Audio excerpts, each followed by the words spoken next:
I'm Kev from Private Auto, and this is the Porsche Taycan GTS. In this video, we're gonna dive into the history of the Taycan, the specs, the interior, the exterior, and what to look out for when buying a used one. Now, before we dive into this video, this exact car is listed for sale on privateauto.com, the only end-to-end transactional marketplace where you can close the sale instantly, anytime, any place.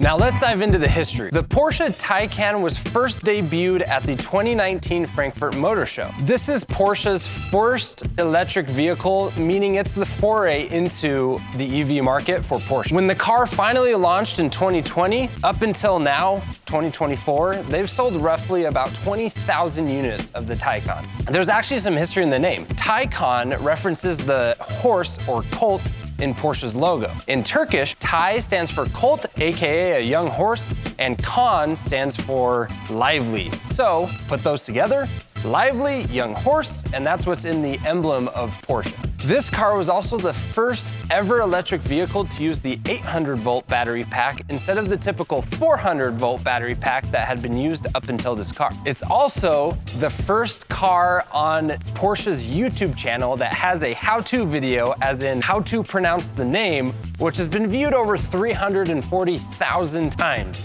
So a lot of people have looked up how to say Taycan, and that's how it's pronounced, Taycan. Not Taycan, not Taycan. Now, since the Taycan dropped in 2020, there have been two additional models of the Taycan that have released. You have the cross-turismo and the sport-turismo.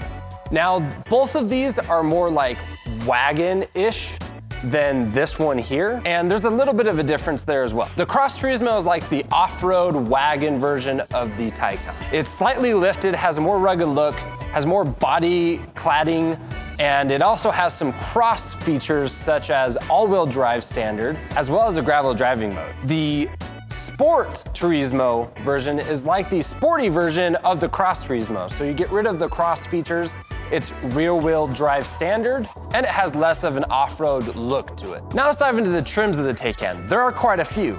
You have the Taycan base, the Taycan 4, the Taycan 4S, the Taycan GTS, the Taycan Turbo, and the Taycan Turbo S. We'd have to make an entirely new video just to go over the trims. So since we have the GTS version here, we'll go over the specs of the Taycan GTS.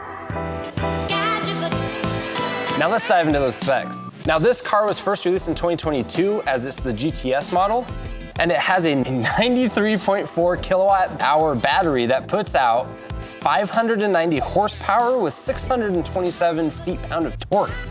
It does 0 to 60 in 3.5 seconds and has an estimated range of about 238 miles. Also unique to the GTS, the adaptive air suspension system has been recalibrated with the goal of giving it a more neutral cornering experience and a better turn-in response. Now I'm gonna speed read the specs that are included in the premium package and in the technology package, because this specific GTS has both of those upgrades. The premium package includes fixed panoramic roof and glass LED headlights, including the Porsche dynamic light system, power seats 14-way with memory package, lane change assist, seat ventilation, surround view, power folding exterior mirrors, ambient lighting, an ionizer, and the storage package. And the technology package gives it passenger display, heads-up display, remote park assist, including lane change assist, and adaptive cruise control. That's a lot of features that this baby has been upgraded with. Now up front on this Porsche Taycan GTS, you got this sweet sport design chin spoiler underneath here. Have these enlarged air ducts, which give it a little bit more downforce and help with handling. And these lights are cool because you got 1, 2, 3, 4 LEDs that make up the headlights to give it this really cool box configuration at night. Now, as you go to the side of the Taycan GTS, you have these sweet yellow brake calipers here. You have a charging port on both the driver and the passenger side. You also have these fold-in side mirrors, and then you have door handles that sit flush when it's locked and when you're driving, and when it's unlocked, they pop out for easy access. Now in the back of the vehicle here, you got this sweet seamless red brake light, which gives off some Tron vibes or even reminds me of Kylo Ren. You also got the Porsche text behind glass here, which gives it a really cool vibe. as well as the rear spoiler here, which has 3 dynamic levels. All right, now we're gonna go to the inside of the vehicle, but before we do, don't forget to like this video and subscribe to our channel as we release one of these videos every single week. All right, now that I'm inside the car, this already feels like a Porsche. Like, this feels like a luxury performance vehicle, which is really cool because then you have like the futuristic tech that come with an EV, like all of these screens and the various storage spaces. Like this car feels like the luxury version of any electric vehicle that I have ever driven. And I've driven a few of them by now with these videos. You have these really nice performance leather seats that are both ventilated, as in cooled, as well as heated, but they are situated in a way where you have like the upper leg rest here. The leather is super nice, it just feels great, but it's also sporty.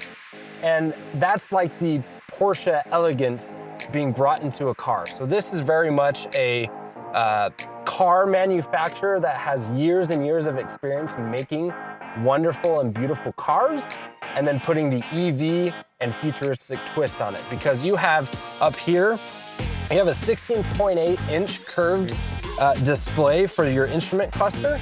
Then you also have a 10.9-inch central display, and because this is the technology package, the passenger also gets their own display here as well. And then you also have a display down here that's 8.4 inches where you can control things like navigation, media, your telephone, and Apple CarPlay. You also get 2 nice, deep, wide cup holders here for your massive Stanley. It fits, so you don't have to worry about that.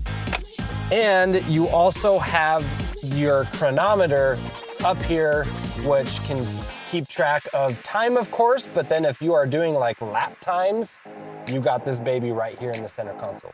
You also have a nice panoramic window up here, as well as some really nice texturized, like suede almost, up here for your material on the roof. Now, I'm not going to go into everything that the interior of this vehicle has because there's a lot. You can do everything with all of these different screens. You have a lot of controls on the steering wheel. You have a heated steering wheel here. You have your different drive modes. Like, you just have so much control within the cockpit here that we're not gonna go through every single one of these. You can find other videos to do that. Now, before we take this baby for a spin, let's talk about pricing and what you can expect to get for a used Porsche Taycan GTS. Since this specific model, the GTS model, just released 2 years ago, there's not a ton of depreciation info on the model of the car. The base model of the GTS starts at about $139,000. Now, this exact car with the performance upgrade, the technology upgrade, the interior upgrades, basically everything you could upgrade, plus some additional things here. This one, when ordered back in 2022, retailed for about $175,000. Now, this car is listed for sale on privateauto.com for $119,000, just 2 years later. Meaning, if you've been wanting to experience Porsche's take on the electric vehicle market, your best bet is to go the used route, and you can get some really great deals on a used Porsche Taycan. Now let's go for a drive. All right, already this feels like a normal car. Like, you have a ton of buttons and levers, like everything around here feels like a normal car, whereas like my experience with an EV is a Tesla and everything is like a screen and 2 levers, and that's pretty much it. So already that feels more familiar driving as an EV. So we're gonna test the acceleration of this real quick. We're in normal mode, so I don't know if it's different in sport, but we're gonna go ahead and test just how this thing accelerates. Oh, yep. You feel that, like, you feel it kick in. So it does take a little bit. It's not as immediate as like the Tesla is. So that was kind of unique. As I was reminded by our videographer here, this car does have 2 gears. So it quickly got out of that first gear and then went into the second one. This is also the first time I've driven a car with a heads-up display. That's pretty cool because it's like, it has your speedometer and the speed limit, as well as like what your cruise control would be set at. That's pretty nice. It seems kind of redundant because you have your speedometer here, but it's a great way to see your speed, see what you're kind of dealing with without taking your eyes off the road. The handling is super nice here. Like, you can definitely tell that this is built by a sports car manufacturer. Acceleration is nice, the braking's nice. Even taking your foot off the accelerator, it's not like a Tesla where it has the regenerative braking to hold you back. So I was almost like expecting it to kind of like, pull you in, but it's like a normal car where you just kind of keep rolling until you don't have any more forward momentum. So I think that alone makes it very different than, say, a Tesla. This feels like a normal car, but it's electric. So if you want to dip your toes into the EV world without like getting thrust into it, like with the Tesla where there are so many things that are different, this is a great way to go for sure. I'm a fan of how this feels to drive. You also have this cool gear selector right here and a button to push to go into park. That's super unique versus just like a unsatisfying tap of a screen. You have a selector here that feels like a knob in a spaceship.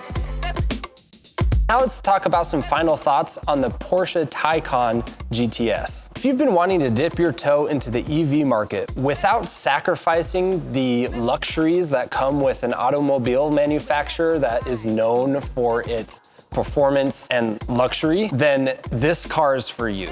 You get all of the standard comforts that you would expect with the Porsche, but it's brought to the future with a lot of modern technology in it, such as all those screens you got and the electric charging and the driving experience that an EV gives you. Now that the Taycan has been on the market for a few years, even if you go with the base model of the Taycan, you can definitely get one of these at a much more affordable price than they were when they first came out. So be sure to check out what you can get one of these used, as they will continue to decrease in value over time, becoming more and more affordable, where you can have an EV that feels like a true luxurious sports car. That's all for this car. I'll see you on the next one.